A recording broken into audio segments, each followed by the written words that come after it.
Bismillahirrahmanirrahim. Assalamualaikum warahmatullahi wabarakatuh. Nahmaduhu wa nusalli wa nusallimu ala rasulil karim. Amma ba'du.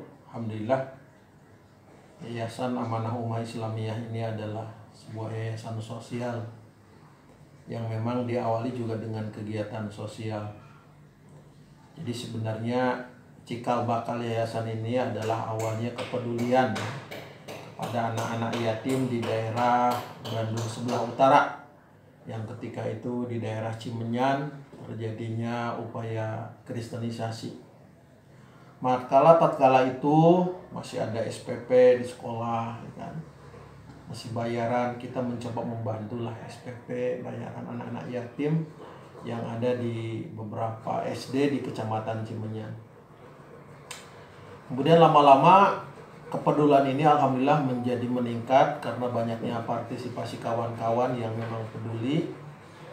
Dan pada tahun 2004, tepatnya di bulan April waktu itu, berdirilah Yayasan Amanah Ummah Islamiyah yang kiprah awalnya adalah kegiatan panti asuhan.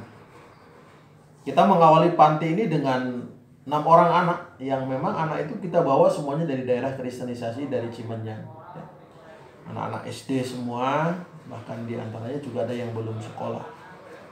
Dan berkembang. Selanjutnya juga ada anak-anak dari beberapa daerah, termasuk dari Banten, dari Ciamis, dari Tasik, dari Garut. Nah, informasi sampai kepada mereka tentang adanya yayasan kita atau panti kita yang menampung anak-anak yatim dan anak-anak yatim piatu. Hal yang menjadi sedikit berbeda dari kegiatan ini adalah bahwa kita mengkhususkan menyantuni anak-anak yatim dan yatim piatu. Kenapa demikian? Karena kita melihat keberkahan, berkahan yang Allah janjikan. Sebenarnya sering orang bertanya kan, kenapa gitu ya?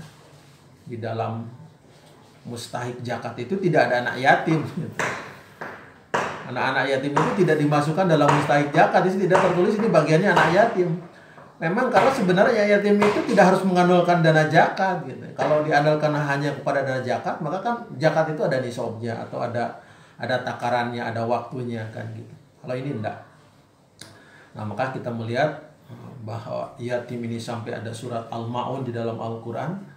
Nah, begitu pedulinya bagaimana kita seharusnya kepada anak yatim, maka Amanah Ummah punya cita-cita khusus untuk mengasuh, mendidik, menyantuni anak-anak yatim dan yatim piatu.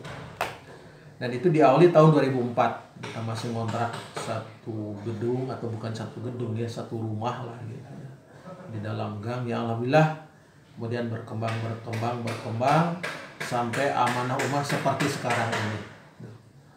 Nah, kemudian seiring dengan perjalanan waktu itu adalah anak-anak hanya sekolah saja, sekolah umum.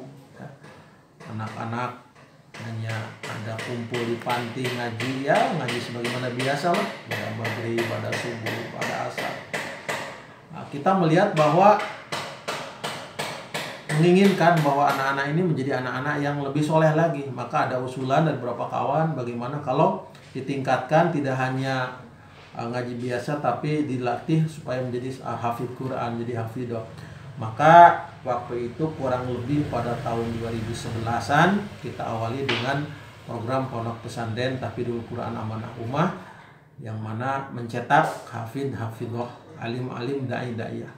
Itu adalah awal perjalanan daripada Yayasan Amanah Ummah. Sehingga yang awalnya diawali dengan panti asuhan, kemudian berkembang pondok pesantren. Nah, kemudian juga selanjutnya dikembangkan dengan sekolah SMP tahfidz, sebuah kolaborasi pendidikan umum dan pesantren, yang mana bukan saja anak-anak ini sekolah tapi juga menghafal Al-Quran. Targetnya adalah bagaimana dia sebagai seorang siswa SMP yang punya juga nanti kelulusan, punya ijazah SMP tapi juga punya hafalan Quran.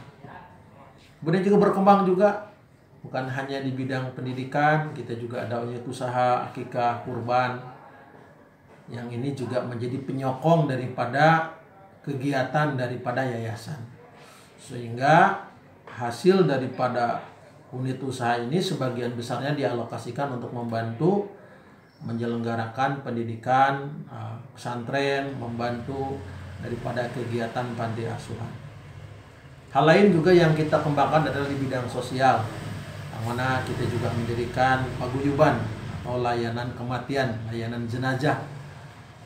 Kita juga di bidang sosial, bagaimana punya anggota, yang mana anggota ini adalah dipersiapkan bagaimana supaya ketika ajal menjemputnya menjadi orang yang betul-betul mandiri, bukan saja mempersiapkan amalnya yang dia bawa mati, tapi persiapan daripada fardu kifayahnya. Sehingga setiap anggota otomatis ketika dia meninggal dunia, karena dia sudah menabung, maka seluruh layanannya adalah menjadi tanggung jawab paguyuban, dari mulai kafan, kemudian pengangkutan atau ambulannya, dan kemudian penguburannya. Nah, itulah mungkin sekelumit perjalanan tentang amanah ummah. Kemudian juga alhamdulillah kita memiliki juga wakaf di Tasikmalaya yang luasnya lebih luas dari tempat ini, yang sekarang baru dikembangkannya adalah panti asuhan dan pondok tahfidz. Nah, kemudian juga kita insya Allah juga akan kembangkan ke depan, bagaimana juga kita akan mempersiapkan sekolah, ya, sekolah SD diawali dengan pendidikan yang lebih awal, SD tahfidz Al-Quran. Nah, jadi diharapkan nanti anak-anak SD itu bukan saja sebagaimana sekolah umum, sekolah SD, tapi ketika lulus SD punya hafalan Al-Quran. Nah, kemudian juga kita insya Allah kembangkan di Tasik ini untuk SMK, ya. Jadi ke depan diharapkan dari mulai jenjang SD, SMP, dan SMK kita sudah komplit. Nah, mudah-mudahan ke depan sampai perguruan tinggi. Nah, jadi mohon doalah dari para donatur, dari kaum muslim-muslimat. Mudah-mudahan cita-cita mulia ini, cita-cita yang baik ini, Allah berikan kemudahan pada kita, Allah berikan jalan, Allah berikan daripada kemudahan-kemudahan, sehingga seluruh kebaikan yang kita rencanakan mudah-mudahan bisa menghantarkan putra-putri, bukan saja anak-anak yatim dan yatim piatu yang ada di sini, tapi juga anak-anak umum yang bersekolah di sini. Karena yang sekolah di sini juga sekarang alhamdulillah bukan saja anak yatim, tapi juga banyak masyarakat umum. Mudah-mudahan mereka semua yang mengamanahkan anaknya ke sini, jadikan mereka daripada alim-alimah, dijadikan mereka hafidah-hafidah, dijadikan mereka adalah dai-dainya, pejuang-pejuang agama Allah Subhanahu wa taala. Wassalamualaikum warahmatullahi wabarakatuh.